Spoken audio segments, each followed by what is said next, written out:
നമസ്കാരം, എല്ലാ കൂട്ടുകാർക്കും ലിച്ചാറ്റ്സിൻ്റെ പുതിയൊരു വീഡിയോയിലേക്ക് സ്വാഗതം. അപ്പോൾ ഈ ഒരു വീഡിയോയിൽ ലൂയി പിരാൻഡലോ എഴുതിയിട്ടുള്ള വാർ എന്നുള്ള ഷോർട്ട് സ്റ്റോറിയാണ് നമുക്ക് ഡിസ്കസ് ചെയ്യാനായിട്ടുള്ളത്. അപ്പോൾ ഈ ഒരു ഷോർട്ട് സ്റ്റോറിയുടെ അകത്ത് മെയിനായിട്ടും പറയുന്നത് എന്താണെന്ന് വെച്ച് കഴിഞ്ഞാൽ, ആ ടൈറ്റിൽ കണ്ടപ്പോൾ നമുക്കറിയാം വാർ തന്നെയാണ് അതിൻ്റെ മെയിൻ തീമായിട്ട് വരുന്നത്. അപ്പം ഇതിനകത്ത് നമുക്ക് കുറച്ച് ക്യാരക്ടേഴ്സിനെ കാണുന്നുണ്ട്. അവർ കുറച്ച് പേര് ട്രെയിനിനകത്ത് വെച്ച് കണ്ടുമുട്ടുന്നതും ഇവിടെ എല്ലാവരുടെ സിറ്റുവേഷൻ ഏറെക്കുറെ ഒരുപോലെയാണ്. അതായത് വാറിലേക്ക് അല്ലെങ്കിൽ ആ ഒരു എന്താ പറയുക യുദ്ധത്തിൻ്റെ മുഖത്തേക്ക് സ്വന്തം പ്രിയപ്പെട്ടവരേനെ മക്കളേനെയൊക്കെ പറഞ്ഞയച്ചിട്ട് അല്ലെങ്കിൽ പലരുടെയും മരണം നോക്കി നിൽക്കേണ്ടി വന്നിട്ടുള്ള അല്ലെങ്കിൽ യുദ്ധത്തിൻ്റെ ഒരു നെഗറ്റീവായിട്ടുള്ള ആഫ്റ്റർ എഫക്റ്റുകൾ കണ്ട് നിൽക്കേണ്ടി വന്ന് നിസ്സഹായരായിട്ട് നോക്കി നിൽക്കേണ്ടി വന്നിട്ടുള്ള ഒരു കൂട്ടം ആളുകൾ അവരുടെ ഡിഫറെൻറ്റ് ആയിട്ടുള്ള എക്സ്പീരിയൻസുകൾ അഭിപ്രായങ്ങളൊക്കെ പറയുന്നതായിട്ടാണ് നമുക്ക് ഈ ഒരു ഷോർട്ട് സ്റ്റോറിയുടെ അകത്ത് കാണാനായിട്ട് സാധിക്കുന്നത്. അപ്പോൾ നമ്മളിതിൻ്റെ ടെക്സ്റ്റിലോട്ട് പോവുകയാണ്. The passengers who had left Rome by the night express had to stop until dawn at the small station of Fabriano in order to continue their journey by the small old-fashioned local joining the main line with Salmona. അപ്പം നമ്മുടെ ഈ പോകാനുള്ള യാത്ര ചെയ്യാൻ ready ആയിട്ട് നിൽക്കുന്ന പാസഞ്ചേഴ്സൊക്കെ അവിടെ ready ആയിട്ട് നിൽക്കുന്നുണ്ട്. അവർ ഓൾറെഡി ഇനിയിപ്പോൾ അടുത്ത നേരം പുലർന്നിട്ടാണ് അടുത്ത ട്രെയിൻ വരുന്നുള്ളൂ. അപ്പോൾ അതിലേക്ക് കയറാൻ വേണ്ടിയിട്ട് അവരെല്ലാവരും റെഡി ആയിട്ട് നിൽക്കുകയാണ്. And dawn in a stuffy and smoky second class carriage in which 5 people had already spent the night, a bulky woman in deep mourning was hoisted in almost like a shapeless bundle. Behind her, puffing and mourning, following her husband, a tiny man, thin and weakly, his face death white, his eyes small and bright, and looking shy and uneasy. അപ്പോൾ അങ്ങനെ നേരം പുലരുന്നുണ്ട്, train വരുന്നുണ്ട്. അപ്പോൾ അതിലകത്തോട്ട് കയറാനായിട്ട് അത്യാവശ്യം നല്ല തടിച്ചിട്ടുള്ള ഒരു സ്ത്രീ, എന്തുപോലെയെന്നാണ് പറയുന്ന ഒരു ബണ്ടിൽ, ഷേപ്പ്ലെസ് ബണ്ടിൽ പോലെ ഫീൽ ചെയ്യുന്ന ഒരു ലേഡി അതിനകത്തോട്ട് കയറുന്നുണ്ട്. അപ്പോൾ അവരുടെ ലുക്കൊക്കെ കണ്ടാൽ തന്നെ ഒരു മോർണിംഗ് പോലെ, അതായത് ആ ഒരു എന്തോ ഒരു വിഷമം ഉള്ളതുപോലെ നമുക്ക് തോന്നിക്കുന്നുണ്ട്. അങ്ങനത്തെ അത്തരത്തിലുള്ള ഡ്രസ്സിങ്ങും ഫേസ് എക്സ്പ്രഷനും ഒക്കെയാണ് ഉള്ളത്. അപ്പോൾ ഓൾറെഡി ഒരു ട്രെയിനകത്ത് കയറുമ്പോൾ ആ ട്രെയിനിൻ്റെ ഇതിൽ കാരേജിൽ ഓൾറെഡി കുറച്ച് ആളുകളുണ്ട്. തലേ ദിവസം നൈറ്റ് അതിനകത്ത് ഉണ്ടായിരുന്ന ആളുകൾ അതിനകത്തുണ്ട്. അപ്പോൾ ഈ ലേഡിയുടെ പുറകെ അവരുടെ ഹസ്ബൻഡ് വരുന്നുണ്ട്. ആളൊരു ചെറിയ, അതേപോലെ തന്നെ സ്ലിം ആയിട്ടുള്ള ഭയങ്കര വീക്കായിട്ടുള്ള ഒരാളാണ്. അപ്പോൾ ആളും ഇതേപോലെ തന്നെ കണ്ടാൽ തന്നെ കുറച്ച് ഷൈ ആയിട്ട്, അല്ലാന്നുണ്ടെങ്കിൽ എന്തൊക്കെയോ അല്ലെങ്കിൽ വിഷമമുള്ള പോലെ മോർണിംഗ് തന്നെയാണ് എന്നുള്ള രീതിക്കൊക്കെ ഫീൽ ചെയ്യുന്ന രീതിക്കുള്ളൊരു അപ്പിയറൻസ് ഉള്ള ഒരാളാണ് അദ്ദേഹം. Having at last taken a seat, he politely thanked the passengers who had helped his wife and who had made room for her. Then he turned round to the woman trying to pull down the collar of her coat and politely enquired, are you all right dear? അപ്പോൾ ഈ സ്ത്രീ വന്ന് കണ്ടപ്പോൾ തന്നെ അവിടെ already സീറ്റിലൊക്കെ ഇരിക്കുന്ന ആളുകൾ just ഒന്ന് അഡ്ജസ്റ്റ് ചെയ്തിട്ട് ഇവർക്ക് ഇരിക്കാനുള്ള സ്ഥലം ഉണ്ടാക്കി കൊടുക്കുന്നുണ്ട്. അപ്പോൾ ആൾ സ്വന്തം വൈഫിന് അങ്ങനെ സ്ഥലം അഡ്ജസ്റ്റ് ചെയ്ത് കൊടുത്ത ആളുകളോട് താങ്ക്സ് ഒക്കെ പറയുന്നുണ്ട്. എന്നിട്ട് അവളോട് ചോദിക്കുന്നുണ്ട്, ഓക്കെ അല്ലേ, എല്ലാം ശരിയല്ലേ എന്നൊക്കെ ചോദിക്കുന്നുണ്ട്. The wife instead of answering pulled up her collar again to her eyes so as to hide her face. Nasty word muttered the husband with a sad smile. അപ്പോൾ വൈഫ് തിരിച്ച് മറുപടി ഒന്നും പറയുന്നില്ല. ആളുടെ ഫേസൊക്കെ കവർ ചെയ്തിട്ട് അങ്ങനെ ഇരിക്കുകയാണ് ചെയ്യുന്നത്. And he felt it his duty to explain to his travelling companions that the poor woman was to be pitied for the war was taking away from her only son, a boy of 20 to whom both had devoted the entire life.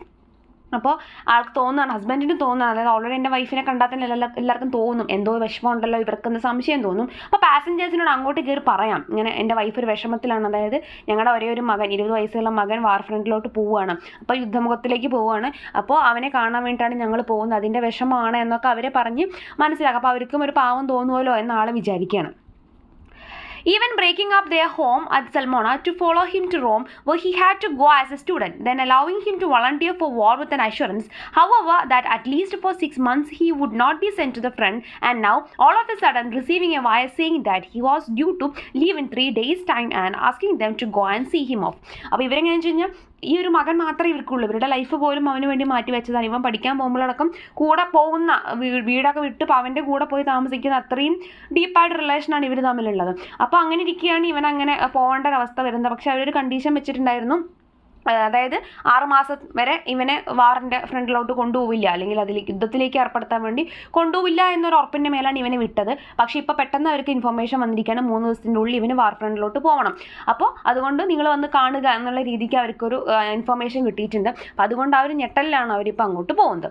The woman under the big coat was twisting and wriggling, at times growling like a wild animal, feeling certain that all those explanations would not have aroused even a shadow of sympathy from those people who most likely were in the same plight as herself.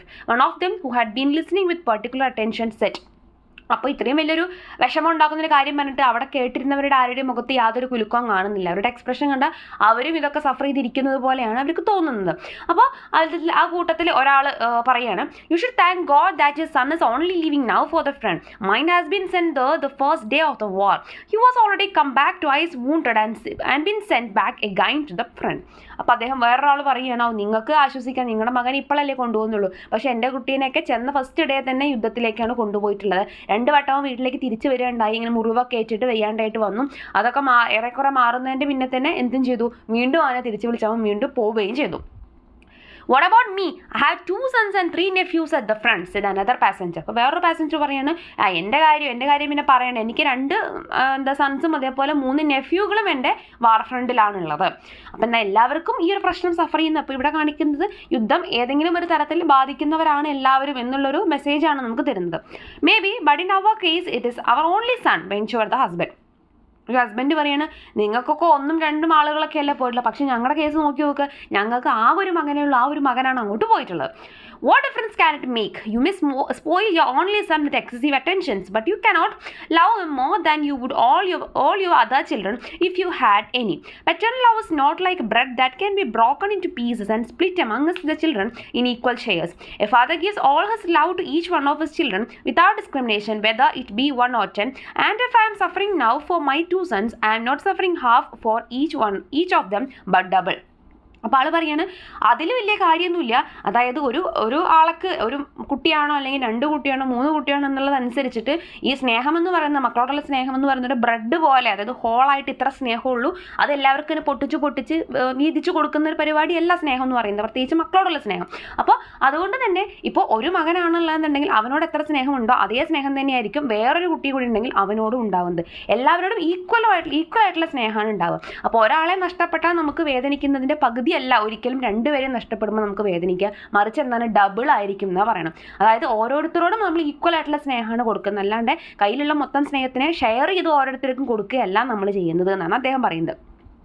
True, sighed the embarrassed husband. But suppose a father has 2 sons at the front and he loses one of them, there is still one left to console him. Why? അപ്പോൾ അദ്ദേഹം പറഞ്ഞു, അതൊക്കെ ശരിയാണ്, പക്ഷേ ഇതിപ്പോൾ 2 പേരും യുദ്ധമുഖത്താണ്, അതിനകത്ത് ഒരാൾക്ക് എന്തെങ്കിലും അപകടം പറ്റി, ഒരാൾ മരിച്ചു എന്നുണ്ടെങ്കിലും ആ അച്ഛനും അമ്മയ്ക്കും ആർക്ക് വേണ്ടി ജീവിക്കാം, മറ്റേ കുട്ടിക്ക് വേണ്ടിയിട്ട് ജീവിക്കാമല്ലോ. പക്ഷേ ഞങ്ങളുടെ കേസ് അങ്ങനെയല്ല, ഒരു കുട്ടിയേ ഉള്ളൂ, അവൻ ഇല്ലാണ്ടായി കഴിഞ്ഞാൽ പിന്നെ ഞങ്ങൾ ആർക്ക് വേണ്ടിയാണ് ജീവിക്കുന്നത്?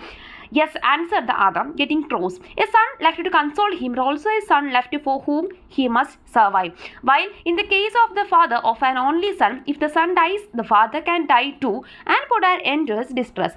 Which of the 2 positions is the worst? Don't you see how my case would be worse than yours? അപ്പോൾ ആൾ പറയണം, അതൊക്കെ ശരിയാണ്, പക്ഷേ സംഭവം എന്താണെന്ന് വെച്ച് കഴിഞ്ഞാൽ ഇപ്പോൾ ഒരു മകൻ മാത്രമുള്ള അച്ഛനാണ്, അപ്പോൾ ആ മകനെ നഷ്ടപ്പെട്ടു എന്നുണ്ടെങ്കിൽ അയാൾക്ക് എന്ത് ചെയ്യാം, അങ്ങനത്തെ അത്രയും വലിയ സഹിക്കാൻ പറ്റാത്ത വിഷമം അയാൾക്ക് സ്വയം അയാളെ ഇല്ലാണ്ടാക്കാം, അയാൾക്കും വേണമെങ്കിൽ മകൻ്റെ കൂടെ പോകും, അയാൾക്ക് വേണമെങ്കിൽ മരിക്കാം. പക്ഷേ അതേസമയം 2 മക്കളുണ്ടെങ്കിൽ 1-ലധികം മക്കളുണ്ട്, അത് ഒരാൾ നഷ്ടപ്പെട്ടു പോയി, അപ്പോഴും ഈ ഒരേ ഒരു മകൻ മാത്രമുള്ള അച്ഛൻ സഫർ ചെയ്യുന്ന അതേ വേദന തന്നെയാണ് ഒരുപാട് മക്കളുള്ള ആളും സഫർ ചെയ്യുന്നത്. പക്ഷേ അയാൾക്ക് എന്ത് ചെയ്യാൻ പറ്റില്ല, മറ്റേ ആളെ പോലെ മകൻ്റെ കൂടെ മരിക്കാനായിട്ട് സാധിക്കില്ല. കാരണം എന്താ, അയാൾക്ക് ജീവിച്ചിരിക്കേണ്ടതുണ്ട്, അയാൾക്ക് വേറെയും മക്കളുണ്ട്. അപ്പോൾ ആളെന്താ ചെയ്യുന്നത്, ഈ വേദന മുഴുവൻ, ഈ മരിച്ചുപോയ ആൾ സഹിച്ച അതേ വേദന മുഴുവൻ സഹിച്ചുകൊണ്ടാണ് ആളെന്ത് ചെയ്യുന്നത്, മറ്റേ മക്കൾക്ക് വേണ്ടി ജീവിച്ചിരിക്കുന്നത്. അപ്പോൾ ഇതിൽ ഏതാണ് ഏറ്റവും നരകയാതന, അല്ലെങ്കിൽ ഏതാണ് ഏറ്റവും കൂടുതൽ നമുക്ക് വിഷമം ഉണ്ടാക്കുന്നത്, കൂടുതൽ മക്കളുണ്ടാകുമ്പോഴത്തെ അവസ്ഥയല്ലേ എന്നാണ് ആൾ ചോദിക്കുന്നത്. Nonsense, interrupted another traveler, a fat, red-faced man with bloodshot eyes on the palest grey. അപ്പോൾ ഇതിനകത്ത് കുറച്ച് തടിച്ചിട്ടുള്ള വേറൊരാൾ അതിനകത്ത് ഇടയ്ക്ക് കയറിയിട്ട് നോൺസെൻസ് എന്ന് പറഞ്ഞിട്ട് എണീക്കുകയാണ്. He was panting from his bulging eyes, seemed to spurt inner violence of an uncontrolled vitality which his weakened body could hardly contain. Nonsense, he repeated, trying to cover his mouth with his hand so as to hide the 2 missing front teeth. Nonsense. Do we give life to our children for our own benefit? അപ്പോൾ അദ്ദേഹം ഇവർ പറയുന്നതിനോടൊന്നും അദ്ദേഹത്തിന് യോജിക്കാൻ പറ്റുന്നില്ല. അപ്പോൾ അവിടെ നിന്ന് എണീച്ചിട്ട് ആളുടെ ഫ്രണ്ടിൽ 2 ടീത്ത് മിസ്സിംഗ് ആണ്. അപ്പോൾ അതിങ്ങനെ ഇടയ്ക്കിടയ്ക്ക് കവർ ചെയ്യുന്നുണ്ട് കൈകൊണ്ട്. എന്നിട്ട് എന്ത് വിഡ്ഢിത്തരാണ് പറയുന്നത്, നിങ്ങളുടെയൊക്കെ പറച്ചിൽ കേട്ടിട്ടുണ്ടെങ്കിൽ നമ്മൾ കുട്ടികൾക്ക് ജന്മം കൊടുക്കുന്നത് അല്ലെങ്കിൽ നമ്മുടെ കുട്ടികളെ വളർത്തുന്നത് നമ്മൾ നമ്മുടെ ബെനിഫിറ്റിന് വേണ്ടിയിട്ടാണെന്നാണോ നിങ്ങൾ പറഞ്ഞു വരുന്നത് എന്നുള്ള രീതിക്ക് അദ്ദേഹം കൗണ്ടർ ചെയ്യണം. The other traveler stared at him in distress, the one who had his son at the front since the first day of the war sighed. അപ്പോൾ മറ്റേ ആൾ ഫസ്റ്റ് ദിവസം തന്നെ വാറിന് കൊണ്ടുപോയി എൻ്റെ കുട്ടീനെ എന്ന് പറഞ്ഞ ആളുണ്ടല്ലോ, ആൾ മറുപടി പറയണം, you are right, our children do not belong to us, they belong to the country. അപ്പോൾ അദ്ദേഹം പറയണം, നമ്മുടെ കുട്ടികൾ ഒരിക്കലും നമുക്ക് സ്വന്തമല്ല, അവരാർക്കുള്ളതാണ്, നമ്മുടെ കൺട്രിക്കുള്ളതാണ് എന്നാണ് പറയുന്നത്. Bosch, retorted the fat traveler. Do we think of the country when we give life to our children? Our sons are born because they must be born, and when they come to life, they take our own life with them. ഇപ്പോൾ പറയാം, നമ്മളിപ്പോൾ ഒരു കുട്ടിക്ക് ജന്മം കൊടുക്കുന്ന സമയത്ത് നമ്മൾ ഈ കൺട്രീനെയാണോ വിചാരിച്ചത്, അല്ലെങ്കിൽ കൺട്രിക്ക് കൊടുക്കാൻ വേണ്ടിയിട്ടാണോ നമ്മൾ കുഞ്ഞുങ്ങൾക്ക് ജന്മം കൊടുക്കുന്നത്? മാത്രമല്ല, അവർ വളരുന്ന സമയത്ത്, അല്ലെങ്കിൽ എന്താ പറയുക, അവർ നമ്മൾ വളർത്തിയെടുക്കുന്ന സമയം, because they must be born and when they come to life they take our own life with them. അപ്പോൾ അവർക്ക് ജന്മം കൊടുക്കുന്ന സമയത്ത്, അല്ലെങ്കിൽ അവർ വളർന്നു വരുന്ന സമയത്ത് നമ്മൾ എന്താ ചെയ്യുന്നത്? നമ്മുടെ ലൈഫ് അവർക്ക് കൊടുക്കുകയാണ് ചെയ്യുന്നത്. This is the truth. We belong to them but they never belong to us. ഇതാണ് സത്യം. നമ്മളെപ്പോഴും എന്താണ്, അവർക്ക് സ്വന്തമാണ്, പക്ഷെ അവരൊരിക്കലും നമുക്ക് സ്വന്തമല്ല. And when they reach 20 they are exactly what we were at their age. അപ്പോൾ നമ്മൾ ഒരു 20-ലേക്ക് ആയിരുന്ന സമയത്ത് നമ്മളും അവരുടെ ആ ഒരു ചിന്താഗതി തന്നെയാണ് ഉണ്ടായിരുന്നത്. We too had a father and mother, but there were so many other things as well: girls, cigarettes, illusions, new ties, and the country. Of course, whose call we should have answered when we were 20, even if father and mother had said no. അപ്പോൾ ആ ഒരു സമയത്ത് 20s-ലൊക്കെ നിൽക്കുന്ന സമയത്ത് ഒരുപാട് കാര്യങ്ങൾ നമ്മുടെ ലൈഫിലുണ്ടാവും. Girls, cigarettes, illusions, ഒരു പുതിയ ബന്ധങ്ങൾ, അങ്ങനെ ഒരുപാട് കാര്യങ്ങൾ നമ്മുടെ കൂടെ ഉണ്ടായിരിക്കും. അതിൻ്റെ കൂടെ എന്താണ്, അച്ഛനും അമ്മയൊക്കെ നമ്മുടെ കൂടെ ഉണ്ടാവും. കൺട്രി എന്ന് പറയുന്നത് ഒരിക്കലും അതിൽ മാറ്റി നിർത്തേണ്ട കാര്യമുള്ള, ദേശസ്നേഹം അതിൽ ഇമ്പോർട്ടൻ്റ് തന്നെയാണ്. അപ്പോൾ ആ ഒരു ദേശം നമ്മളെ ആവശ്യമുണ്ടെന്ന് പറഞ്ഞ് വിളിക്കുമ്പോൾ നമുക്ക് പോയേ പറ്റുള്ളൂ. നമ്മുടെ അച്ഛനമ്മമാർ നോ പറഞ്ഞാലും നമ്മൾ ആ ഒരു പ്രായത്തിൽ പോവും, ദേശസ്നേഹം കൊണ്ട് പോവും. അപ്പോൾ ഇതൊക്കെ ഒരു ദേശസ്നേഹത്തിനെ കാണിക്കുന്ന കുറച്ച് സെക്ഷൻസ് ആണ് കേട്ടോ. Now at our age, the love of our country is still great, of course, but stronger than it is the love for our children. It is there any one of us here who wouldn't gladly take his son's place at the front if he could? പറയുന്നത്. പക്ഷേ നമ്മുടെ കേസിൽ നമ്മുടെ ഈ ഒരു age എത്തുമ്പോഴേക്കും നമ്മൾ എന്ത് ചെയ്യും, നമ്മുടെ ചിന്താഗതി മാറും. ആ ഒരു കൺട്രിയോടുള്ള സ്നേഹത്തിനേക്കാൾ ഉപരി നമുക്ക് എന്ത് തോന്നും, നമ്മുടെ മക്കളോടും നമ്മുടെ കുടുംബത്തിനോടും സ്നേഹം തോന്നുന്ന രീതിയിലേക്ക് നമ്മുടെ മെൻറ്റാലിറ്റി മാറും. There was a silence all round, everybody nodding as to approve. Why then, continued the fat man, shouldn't we consider the feelings of our children when they are 20? അപ്പോൾ അദ്ദേഹം പറയുന്നത്, അവർ 20 ആയിരുന്ന സമയത്ത് നമുക്ക് എന്തുകൊണ്ട് അവരുടെ ഫീലിങ്സ് നമുക്ക് കൺസിഡർ ചെയ്യാൻ സാധിക്കുന്നില്ല? കാരണം നമ്മൾ ആ ഏജ് കടന്നു വന്നിട്ടുള്ളതല്ലേ. Is it natural that at their age they should consider the love for their country even greater than the love for us? Isn't it natural that it should be so, as after all they must look upon us as upon old boys who cannot move anymore and must stay at home? ഇപ്പോൾ ഈ ഒരു പ്രായത്തിൽ നമ്മളോടുള്ള പാരൻസിനോടുള്ള സ്നേഹത്തിനേക്കാൾ കൂടുതൽ കൺട്രിയോടുള്ള സ്നേഹം ഉണ്ടാവുക എന്ന് പറയുന്നത് നാച്ചുറൽ അല്ലേ? അങ്ങനത്തെ നമ്മുടെ ഏജിൽ നമ്മൾക്കും അങ്ങനെയൊക്കെ തന്നെയല്ലേ തോന്നിയിട്ടുള്ളത്. If country is a natural necessity like bread, of which each of us must eat in order not to die of hunger, somebody must go to defend it. അപ്പം നമ്മൾ കൺട്രീനെ ഒരു എന്താ പറയുക, ബ്രെഡായിട്ട് അല്ലെങ്കിൽ നമ്മുടെ ഒരു ഫുഡായിട്ട് കൺസിഡർ ചെയ്യുകയാണെങ്കിൽ, അപ്പോൾ ആ ഒരു ഫുഡ് എന്ന് പറയുന്നത് നമ്മുടെ നെസസിറ്റി തന്നെയാണ്. അപ്പോൾ അവർ അത്യാവശ്യം അവിടെ നിലനിൽക്കണമെന്നുണ്ടെങ്കിൽ അതിനെ സേവ് ചെയ്യാൻ വേണ്ടിയിട്ട്, അല്ലെങ്കിൽ അതിനെ അവിടെ എന്താ പറയുക, പ്രൊട്ടക്ട് ചെയ്യാൻ വേണ്ടിയിട്ട് ആരെങ്കിലും ഒരാൾ മുന്നോട്ട് നിൽക്കേണ്ടി വരും. അതുപോലെ തന്നെ കൺട്രി എന്ന് പറയുന്നത് എല്ലാവർക്കും ആവശ്യമുള്ളതാണ്. അപ്പോൾ ആ കൺട്രിയെ സംരക്ഷിക്കാൻ വേണ്ടി ആരെങ്കിലുമൊക്കെ മുന്നോട്ട് പോകേണ്ടി വരും. And our sons go when they are 20 and they don't want tears, because if they die inflamed and happy. Now if one dies young and happy without having the ugly sides of life, the boredom of it, the pettiness, the bitterness of disillusion, what more can we ask for him? അപ്പം അദ്ദേഹം പറയണം, ഈ ഒരു ഏജിൽ ഒരു ചെറുപ്പത്തിൽ അവർ മരിച്ചു പോവുകയാണെന്നുണ്ടെങ്കിൽ അവരെന്താണ് ഇത്തരത്തിൽ അവർ സെലക്ട് ചെയ്ത ആ ഒരു രീതിയിൽ കൂടെ തന്നെ പോയിട്ടാണ് അവർ വീരമൃത്യു വരിക്കുന്നത്. അപ്പോൾ അതുകൊണ്ട് തന്നെ അവർക്ക് ആ ഒരു മരണത്തിൽ അവർ സന്തോഷം കണ്ടെത്തുന്നുണ്ടാവും. അപ്പോൾ ഒരിക്കലും നമ്മൾ അവർക്ക് വേണ്ടി കണ്ണീര് പൊഴിക്കണമെന്ന് അവർ ആഗ്രഹിക്കുന്നുണ്ടാവില്ല. നമ്മൾ ഹാപ്പി ആയിട്ടിരിക്കണം എന്നായിരിക്കും അവർ ആഗ്രഹിക്കുന്നുണ്ടാവുക. മാത്രമല്ല, ഈ ഒരു സിറ്റുവേഷൻ നോക്കുന്ന സമയത്ത് നമുക്ക് എന്താ പറയുക, ഈ ഒരു ചെറുപ്പത്തിൽ തന്നെ മരിച്ചു പോകുമെന്ന് പറയുന്നത് ഒരു എളുപ്പമുള്ള കാര്യമാണ്, അല്ലെങ്കിൽ നല്ലൊരു കാര്യമാണെന്നാണ് അദ്ദേഹം പറയുന്നത്. കാരണം ഈ ലൈഫിൻ്റെ ആ ഒരു ബോർഡം അല്ലെങ്കിൽ വിഷമങ്ങളോ കാര്യങ്ങളൊക്കെ ഏജ് കൂടുന്നതനുസരിച്ച് കൂടി വരും. അതൊന്നും സഹിക്കാണ്ട് അവർ നേരത്തെ പോയില്ലേ, അങ്ങനെ നമുക്ക് ആലോചിച്ച് സമാധാനിക്കാമെന്നാണ് അദ്ദേഹം പറയുന്നത്. Everyone should stop crying. Everyone should laugh as I do. Or at least thank God as I do, because my son before dying sent me a message saying that he was dying satisfied at having entered his life in the best way he could have wished. That is why, as you see, I do not even wear mourning. അപ്പോൾ അദ്ദേഹം എല്ലാവരും സന്തോഷമായിട്ടിരിക്കണം, happy ആയിട്ടിരിക്കണം, ചിരിച്ചുകൊണ്ടിരിക്കണം. അപ്പോൾ കാരണം എന്താണെന്ന് വെച്ച് കഴിഞ്ഞാൽ, എൻ്റെ മകൻ മരണത്തിന് മുന്നേ എനിക്ക് അയച്ച മെസ്സേജിൽ പറഞ്ഞിട്ടുണ്ടായിരുന്നു, അതായത് ഞാൻ വളരെ സാറ്റിസ്ഫൈഡ് ആയിട്ടാണ് അച്ഛൻ മരിക്കുന്നത്, അതുകൊണ്ട് തന്നെ എനിക്ക് വേണ്ടി ആരും വിഷമിക്കേണ്ട കാര്യമില്ല എന്നുള്ള രീതിക്കാണ് പറഞ്ഞിട്ടുണ്ടായിരുന്നത്. അതുകൊണ്ടാണ് ഞാൻ ഇപ്പോഴും വളരെ ഹാപ്പി ആയിട്ട്, അല്ലെങ്കിൽ ആ ഒരു വിഷമം ഒന്നും പുറത്ത് കാണിക്കാണ്ട് ഞാൻ ഇപ്പോഴും ജീവിക്കുന്നത് എന്ന് അദ്ദേഹം പറയണം. അപ്പോൾ നമുക്ക് മനസ്സിലാവുന്ന ആളുടെ മകനും ഇതേപോലെയൊക്കെ തന്നെയാണ് എന്നുള്ളത്. He shook his light fawn coat as to show it. His vivid His livid lip over his missing teeth was trembling, his eyes were watery and motionless, and soon after he ended with a shrill laugh that might well have been a sob. അപ്പോൾ അപ്പോഴേക്ക് അദ്ദേഹത്തിൻ്റെ കണ്ണ് നിറയുന്നുണ്ടായിരുന്നു, ചുണ്ടുകളൊക്കെ വിറയ്ക്കുന്നുണ്ടായിരുന്നു. ആ വിഷമം, ആ ഒരു മകൻ മരിച്ചു എന്നുള്ളൊരു സംഭവം പറയുമ്പോൾ ഉണ്ടാകുന്ന വിഷമം അദ്ദേഹത്തിൻ്റെ മുഖത്ത് കാണുന്നുണ്ടായിരുന്നു. അപ്പോൾ അതും പറഞ്ഞാൽ അദ്ദേഹം ഒന്ന് ചിരിക്കുകയാണ്, ആ ഒരു കരച്ചിലിനെ അടക്കി നിർത്താനെന്നുള്ള രീതിയിൽ അദ്ദേഹം ഒന്ന് ചിരിക്കുകയാണ്.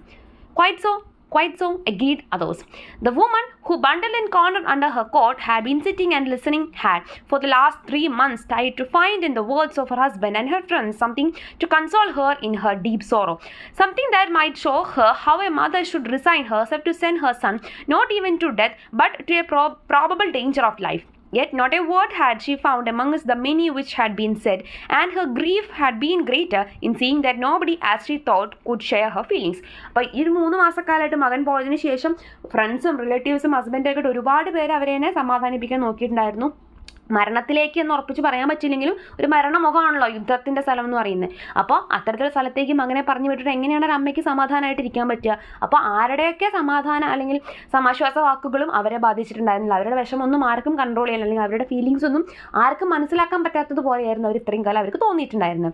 But now the words of the traveller amazed and almost stunned her. She suddenly realized that it wasn't others who were wrong and could not understand her, but herself who could not rise up to the same height of those fathers and mothers willing to resign themselves without crying, not only to the departure of their sons, but even to their death. അപ്പോൾ അദ്ദേഹം പറയുകയാണ്, അപ്പോൾ അവർക്ക് തോന്നുകയാണ്, കാരണം ആ ഒരു ഇത്രയും കാലം ആരെ കൊണ്ടും സാധിക്കാത്തതാണ് ഈ ഒരു ട്രാവലറിനെയും കൊണ്ട് സാധിച്ചത്. അദ്ദേഹത്തിൻ്റെ വേർഡ്സ് അവരെ അത്രയ്ക്ക് ഇൻഫ്ലുവൻസ് ചെയ്തിട്ടുണ്ട്. മാത്രമല്ല അവർക്ക് തോന്നുകയാണ്, മറ്റുള്ളവർക്ക് എന്നെ മനസ്സിലായില്ല, മറ്റുള്ളവർക്ക് എൻ്റെ ഫീലിങ്സ് തിരിച്ചറിയാൻ പറ്റുന്നില്ലല്ലോ എന്നുള്ളതല്ല സത്യം.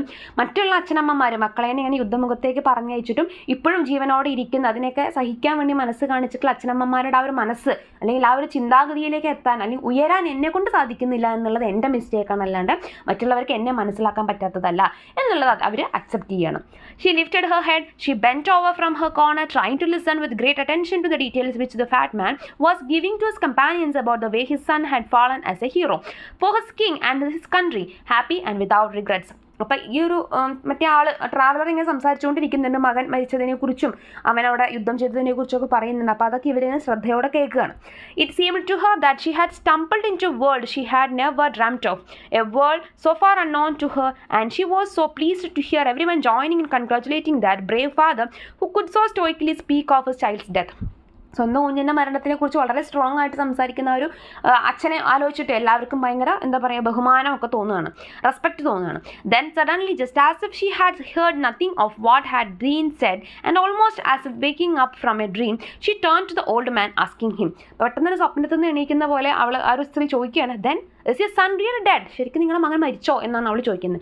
ആക്ച്വലി ആൾ പറഞ്ഞത് മരിക്കുന്നതിന് മുന്നേ അവൻ അയച്ച മെസ്സേജ് എന്നാണ് പറഞ്ഞത്.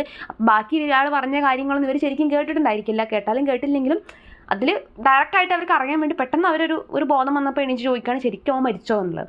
Everybody stared at her. The old man too turned to look at her, fixing his great bulging horribly watery light grey eyes deep in her face. അപ്പോൾ എല്ലാവരും ഇങ്ങനെ അവരെ തിരിഞ്ഞു നോക്കുകയാണ്, ആ ഒരു മനുഷ്യനും ഇവരെ തിരിഞ്ഞു നോക്കുന്നുണ്ട്. For some little time he try to answer but words failed him. ഇതിന് മറുപടി പറയണമെന്ന് അയാൾക്കുണ്ട്, പക്ഷേ ഉള്ള വാക്കുകൾ അവിടെ പരാജയപ്പെട്ടു പോവുകയാണ്.